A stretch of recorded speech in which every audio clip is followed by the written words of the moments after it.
Hello everyone. मेरा नाम RV Sharma है। आज मैं आपके सामने 10th क्लास का चैप्टर नंबर 8 रिप्रेजेंट कर रहा हूँ। How do organism reproduce.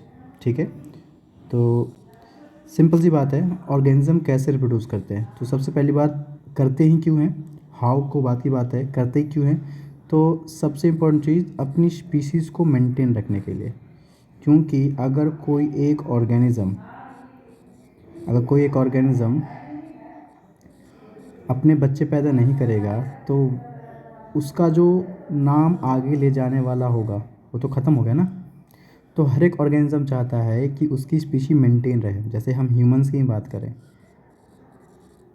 हर एक ह्यूमन चाहता है कि उसका अपना बच्चा हो, और वो उसका बच्चा चाहता है कि उसका अपना बच्चा हो, ताकि स्पीशीज़ मेंटेन रहे। ठीक है ना। तो नेचर में हर एक ऑर्गेनिज्म अपने आप अपनी ही स्पीशी को मेंटेन करने के लिए रिप्रोडक्शन करता है। तो वही चीज़ पढ़नी है हमें, तो चलिए पढ़ने स्टार्ट करते हैं। Reproduction is the process by which living organism produce new individual similar to themselves. मतलब रिप्रोडक्शन एक ऐसा प्रोसेस है जिसमें कोई लिविंग ऑर्गेनिज्म अपने ही जैसे सिमिलर यंग वंस को प्रोड्यूस करता है, और ऐसा इसलिए करता है ताकि वो it ensure continuity of life on earth. वो अपनी स्पीशीज़ की कॉन्टिन्यूटी को मेंटेन रखना चाहता है। ठीक है।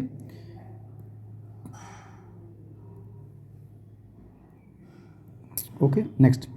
अब आगे बात आती है कि nucleus of cell contain DNA. मतलब जैसे कि देखो, हर एक ऑर्गेनिज्म का अपना मतलब बहुत सारे सेल से मिलकर बने होते हैं। अगर मैं किसी भी एक सिंगल सेल की बात करूं तो उस सेल के अंदर होता है क्या, न्यूक्लियस। और इस न्यूक्लियस के अंदर क्या होता है, जेनेटिक मटेरियल, जो जिसको हम क्या बोलते हैं, डीएनए। डीएनए की फुल फॉर्म क्या होती है, डीऑक्सी न्यूक्लिक एसिड। ठीक है। Is the heredity material. Heredity का मतलब क्या होता है, देखो हेरिडिटी मटेरियल ये वो मटेरियल होते हैं जो कि इंफॉर्मेशन को पास ऑन करते हैं पेरेंट्स से प्रोजेनी में। पेरेंट्स से कहाँ करते हैं, प्रोजेनी में, मतलब बच्चों में पास कर देते हैं। ठीक है। अब बात आती है कि डीएनए रेप्लिकेट। ये डीएनए रेप्लिकेट का मतलब क्या होता है, जैसे मैं बता रहा हूँ सिंपल लैंग्वेज में, कि ये मान लो आपका ये सिंगल एक डीएनए, आगे जाके यही एक डीएनए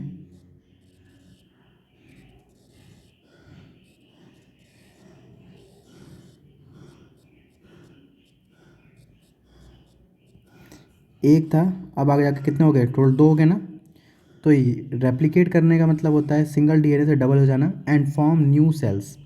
देखो भाई, ऐसा होता है कि कोई एक सेल था, इसके अंदर ये आपका डीएनए प्रेजेंट था, आगे जाके पता चलता है कि ये दो सेल में डिवाइड हो चुके हैं, ये मान लो माइटोसिस हो चुका है, जो भी है। तो अगर एक सेल से दो सेल में डिवाइड हो चुके हैं तो उस केस में इस ये डीएनए क्या सिर्फ इसी के पास जाएगा, इसके पास नहीं जाएगा। तो इसके लिए वो सेल का मैकेनिज्म होता है कि वो एक डीएनए से दो डीएनए बनाए, ताकि आगे जाके इसके पास भी डीएनए जाए और इसके पास भी डीएनए जाए। ठीक है। तो लिखा हुआ DNA replicate and form two new cells causing variations. और जब भी ये डीएनए रेप्लिकेशन होता है तो उसमें थोड़ी बहुत बोल सकते हो चेंजेस आती हैं, जिसकी वजह से वेरिएशन होता है। So this new cells will be similar but may not be identical to original cell. देखो आइडेंटिकल का मतलब ये होता है कि एग्जैक्ट कॉपी दिखना, जिनको हम नॉर्मली क्लोन भी कहते हैं। पर ये आइडेंटिकल बोल सकते हो कि सिमिलर तो होते हैं पर आइडेंटिकल नहीं होते। अगर आइडेंटिकल होते हो तो हम उन्हें क्या बोलते हैं, हम उन्हें क्लोन बोलते हैं, पर आइडेंटिकल नहीं होते। अब आप बात हो रही है कि variation are useful for the survival of individual and species over time as well as basis for evolution. जो वेरिएशन होता है वो यूज़फुल होता है किसके लिए, सर्वाइवल के लिए। मतलब अगर मान लो फादर है, तो फादर से मान लो कुछ जो भी बच्चे हुए फादर मदर के थ्रू, तो जो फीचर्स इसके अंदर हैं वो फीचर्स टोटली इनके अंदर नहीं होते, थोड़ा बहुत चेंज होता है। तो ये बोलना ये चाहता है कि जैसे मान लो यार, पहले के ज़माने में लोग उतनी पढ़ाई नहीं करते थे तो काम चल जाता था। पर आज की डेट में क्या होता है कि अगर आप पढ़ाई नहीं करोगे तो आपने अपने आप को चेंज नहीं किया। अगर आप चेंज नहीं करोगे तो क्या पता आगे जाके आपको उतना सक्सेस, मतलब जो सक्सेस मिलनी चाहिए पैसों से रिलेटेड, मान लो कोई भी चीज़ होती है, तो उतना नहीं मिल पाया शायद आपको। तो बोलने का मतलब सिंपल है कि वेरिएशन बहुत यूज़फुल होता है किसी भी एक इंडिविजुअल और उसके सर्वाइवल के लिए। ठीक है। Over time as well as basis for evolution. ये इवोल्यूशन ही तो है भाई, आज मैं आपको इस टैब पे पढ़ा रहा हूँ। ठीक है। पहले के टाइम पे क्या था भाई, अगर एक टीचर है तो एक टाइम पे वो टीचर अगर पढ़ा भी रहा है तो अगर छोटा टीचर है मान लो स्कूल में पढ़ा रहा है तो एक टाइम पे क्या बताओ 40 बच्चे 50 पढ़ा ले। और अगर मान लो बहुत ही फेमस टीचर है तो एक टाइम पे 100 बच्चे प्रॉपर एक बड़ी सी क्लास बना ले, उसमें 100 बच्चे पढ़ाए या 1000 बच्चे पढ़ाए एक टाइम पे, तो कितना भी करता तो एक टाइम पे वो मतलब मान लो 1000 बच्चों से, मान लो पढ़ाने वाले पढ़ाते भी अभी भी, तो 1000 बच्चे पढ़ा लेते हैं, ठीक है। पर आज की डेट में क्या है, आप कोई एक टीचर अगर बहुत फेमस है अपने नाम मतलब अपनी टीचिंग को लेकर, तो वो एक टाइम पे क्या कर लाखों बच्चे पढ़ा सकता है ना, तो ये इवोल्यूशनरी तो है। तो ये चीज़ है, ठीक है। अब नेक्स्ट आगे कि कितने टाइप के रिप्रोडक्शन होते हैं। एक होता है असेक्सुअल असेक्सुअल और दूसरा सेक्सुअल होता है। असेक्सुअल में देखो हम दोनों साथ साथ पढ़ेंगे क्या क्या होता है। A single individual give rise to new individual, मतलब इसमें सिंगल पेरेंट से काम चल जाता है, दो पेरेंट की जरूरत नहीं है। पर इसमें टू इंडिविजुअल जो होता है, दो पेरेंट्स की, एक मेल की जरूरत है दूसरा फीमेल की जरूरत है, तब जाके वो न्यू इंडिविजुअल प्रोड्यूस करते हैं। अब सेकंड पॉइंट पढ़ो, गैमेट्स आर नॉट फॉर्म, इनके अंदर गैमेट्स नहीं बनते, पर सेक्सुअल रिप्रोडक्शन वाले में गैमेट्स बनते हैं। फिर new individual is identical to parent, होता क्या है क्योंकि एक ही आगे जाके अपने बच्चे बहुत सारे बनाते हैं तो बिल्कुल एग्जैक्टली सेम होते हैं, तो हम इसे बोलते हैं आइडेंटिकल है।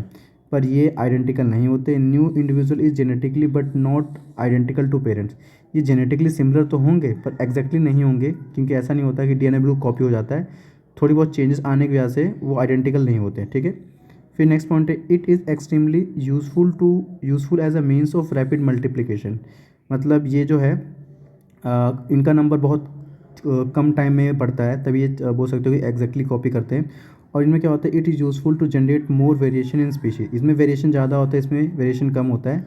और लास्ट पॉइंट है अडोप्टेड बाय लोअर ऑर्गेनिज्म, तो असेक्सुअल रिप्रोडक्शन कौन अडॉप्ट करता है, तो हम बोलेंगे वो अडॉप्ट करते हैं लोअर। लोअर का मतलब क्या होता है, आपने अगर पढ़ा हो 9th क्लास में पॉरीफेरा, पॉरीफेरा स्लेंटेटा, जो और भी से नीचे होते हैं, मान लो कुछ बैक्टीरिया हैं कुछ माइक्रोब्स हैं वो शो करते हैं। और ये कौन शो करता है सेक्सुअल रिप्रोडक्शन, हायर ऑर्गेनिज्म। ये पॉरीफेरा रहने दो क्योंकि कन्फ्यूज़न आपको होगा थोड़ा, सिंपल। अब ये ध्यान रखना कि कोई लोअर ऑर्गेनिज्म का मतलब ये है कि कोई माइक्रो ऑर्गेनिज्म हो सकता है, ठीक है। जैसे कि आपको पता है कि अमीबा हो गया, अभी हम पढ़ेंगे सारा असेक्सुअल में कौन कौन आता है, ठीक है। तो हायर का मतलब बोल सकते हो कि जितने भी उनके मतलब जो हाई लेवल का मतलब कह सकते हो कि जैसे कॉर्डेट्स, आसान लैंग्वेज में बोलूँ तो कॉर्डेट्स, कॉर्डेट्स में आपको पता है कि मैमल्स आते हैं, एम्फीबियंस आएंगे,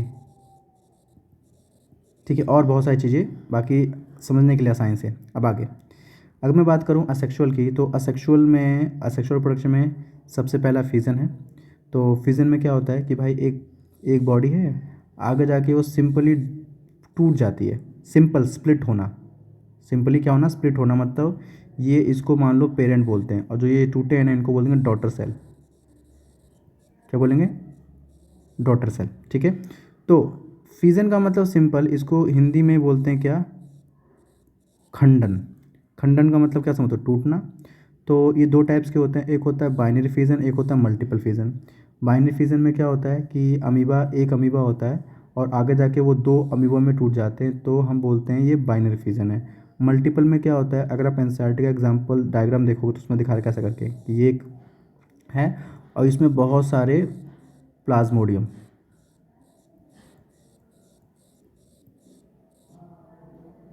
ऐसे पूरे मतलब भर दिया ऐसे करके, द एक था आगे जाके इतने सारे प्लाज्मोडियम बन जाते हैं और बाद में ये स्प्लिट होती है और ये सारे क्या हो जाते हैं, बाहर की ओर निकल जाते हैं। तो many cells are form, example plasmodium. Plasmodium समझते क्या होता है, मॉस्क्यूटो, ठीक है। तो ध्यान रखना फिजन में क्या होता है कि बेसिकली उनकी बॉडी डिवाइड कर जाती है, स्प्लिट, ठीक है। और ये दो टाइप्स का होता है, एक बाइनरी फिजन एक मल्टीपल फिजन। इसमें बाइनरी का एग्जांपल है अमीबा और मल्टीपल का एग्जाम्पल है प्लाज्मोडियम, ठीक है। अगर आपको ये समझ में आया तो थैंक यू फिर।